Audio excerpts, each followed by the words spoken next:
There are reasons why this particular gospel text hasn't really taken off in our observances of Christmas. There are no tender images of the Holy Family and their humble home here. There are no angels harking or shepherds keeping watch, no little town of Bethlehem, no babe in a manger. And now, as Episcopalians, of course, we understand that Christmas is more than a creche scene. It is its own season, after all, not contained in a single day. And yet, in this year, when we have this sort of Christmas triduum with 3 consecutive days of Christmas Eve and Christmas, and now this Sunday of Christmas One, even for those hardy enough to be here 3 days in a row, it can still come as a bit of a shock to hear this gospel according to John, because in some ways it doesn't sound quite like Christmas. Those familiar nativity readings of Luke give way to John, who is not known for painting sentimental scenes and certainly not known for his simplicity. We have John in all his complexity painting a scene for us that can seem far afield. And I, for one, am grateful for the context that it gives us. The scriptures we heard yesterday and the day before give us memorable images. They call us deeply into that moment, and they set Jesus' birth in a particular time, in a particular family, in a particular place called Bethlehem. And today's gospel reads like a wholly different narrative, and yet it's not. It starts from a different place. It goes back to that beginning of the beginning instead of picking up with that decree from the Emperor Augustus. But here it is, the context of Jesus with God. Jesus already with us. Jesus in the realm of God's saving acts in creation. Jesus as God being made known to us in human form. Jesus as God made manifest, this embodiment, this word made flesh, fully of God and yet fully one of us. Jesus sent to dwell among us. Jesus at this birthing of the world. Jesus there in a manger. Jesus now. Good news, great joy, now among us and for all time. Jesus who was and is to come.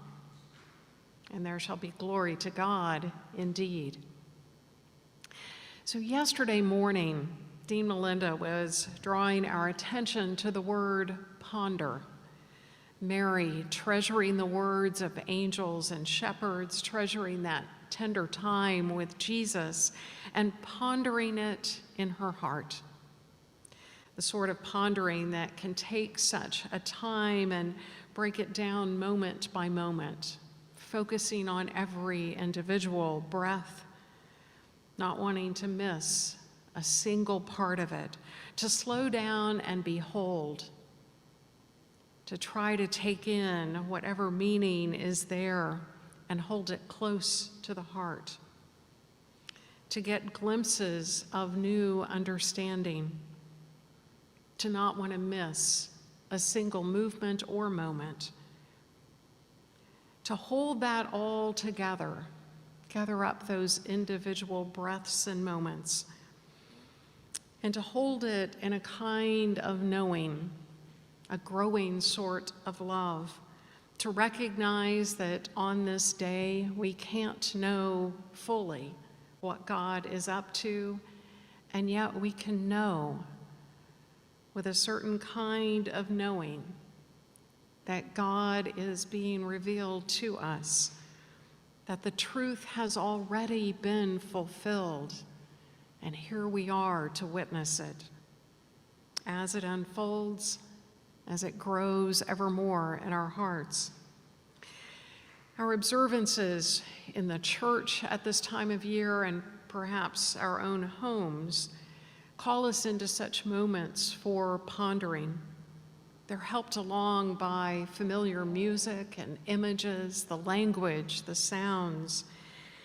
And we may come to this particular time of year in a kind of exhausted heap from all the things that we've been trying to do with work and family and friends and all the extra of this season. And so we may land at the Nativity with an enforced kind of exhaustion that draws us into pondering more deeply. We may notice our own breaths a little more clearly, and those words that we don't use often enough, like glory and joy, praise, peace, the multitudes full of grace. And the gospel writer John sets all of this, sets us in the context of movement, because that is our reality too. The forces of the world around us propel us onward.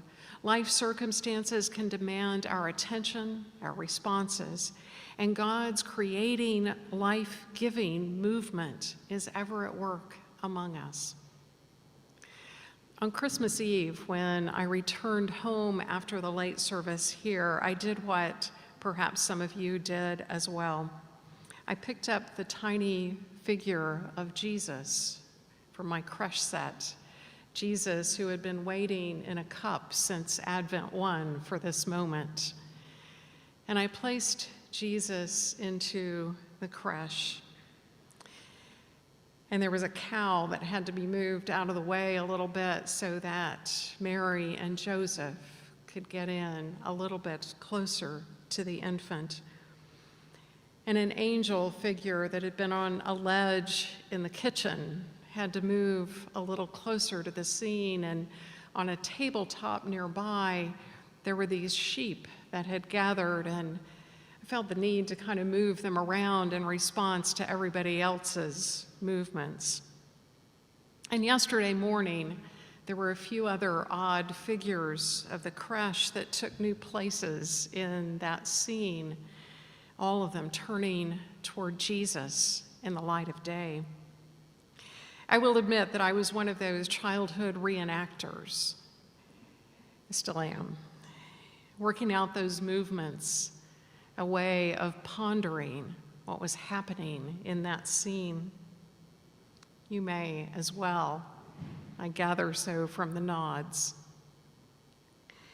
Day by day, the characters would move down the hallway of my childhood on their way to a space in a small living room in the midst of our daily lives, shared with cereal bowls and homework and the evening news. Bethlehem in that corner for a moment in time. And on Christmas break from school, those recognizable figures of the Nativity would be joined by any sort of little figures I could gather up or create in the house, little animals and other creatures, and occasionally a live hamster. And they all became part of this great scene, all turning toward Jesus. I think that's as it should be. I've often thought that these beautiful creche figures that we have in our churches should come with wheels, should be on the move, because there is this brief moment of stillness for us, this brief moment of pondering, beholding at the Nativity, and the reality that God is with us for the changes and chances of life, the movements of all our days. Seekers from afar will come to get a glimpse of this Jesus, of God made manifest. The Holy Family will have to move under threat of King Herod. Sheep and shepherds will scatter, angels will take flight.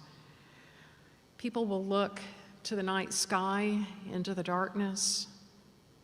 People will look into the eyes of fellow travelers, still searching. In our church calendar, today is the day we remember for the servant Stephen, the first martyr of the faith.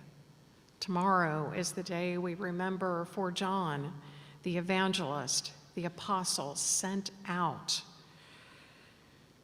And then the holy innocents, reminding us of all those tragically lost, and that time does not stand still, neither does God. The light continues to break forth in the darkness, love keeps pouring out, and God is here among us in human form, in word, in movement, in truth, in grace.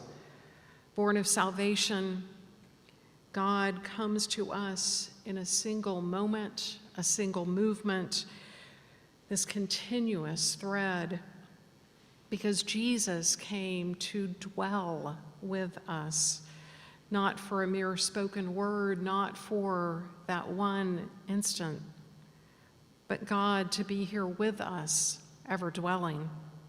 This concept of Jesus dwelling among us quite literally means pitching a tent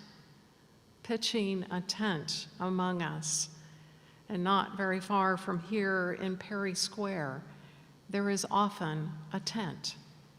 Sometimes next to it, a car trunk opened up, the back of a trailer, and meals and provisions like those that were packed here yesterday are handed out, given to those in need.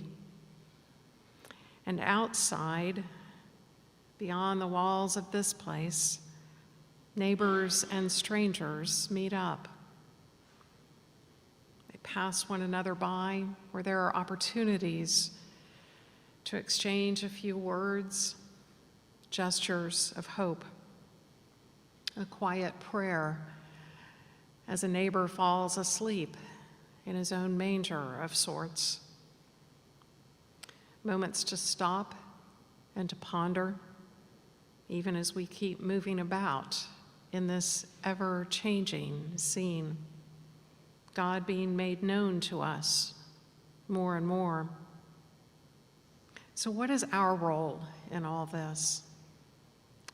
Whether we are still and beholding or we're on the move, I think it's to take our place alongside Mary, alongside John the Baptist, alongside John the Apostle, to notice, to witness what is being made known and coming into being moment by moment from God, to declare it good, to treasure it, to make God known through our own lives in whatever way we can. In this time, in this place, to recognize grace and truth as it unfolds, making God known more and more, God who has and is and will be made known to us through Jesus, here to dwell among us.